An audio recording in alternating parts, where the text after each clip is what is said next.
Good morning mga mahal ko, late na ha? Ayun bunso, kakagising lang namin ang baby ko eh. Kakagising lang po namin mga mahal ko.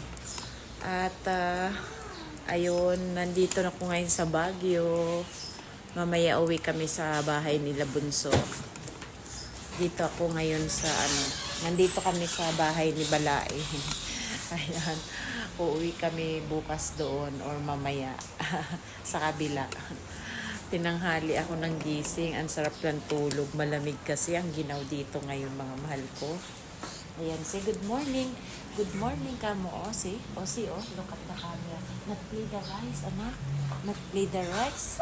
There, look baby, saan dito kami ni Wawa? I love you.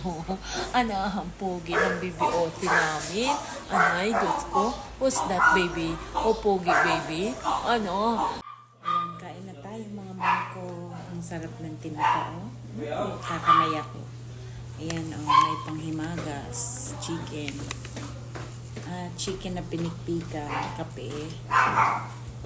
Ito native chicken po, pinikpikan. Sarap.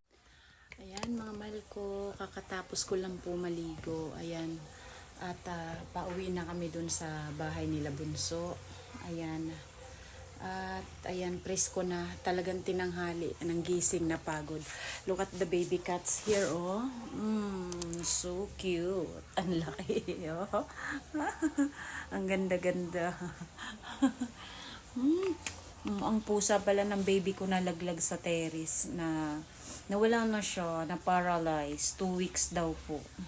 Sobrang ganda nun, sayang ganito, pero ang ganda ng color niya.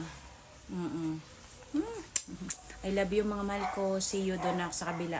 Babawi mag-message at mag-reply sa inyong lahat ha. Dito ay mahirap kumilos-kilos. Ayun, doon muna sa kabilang bahay. I love you all. God bless everyone.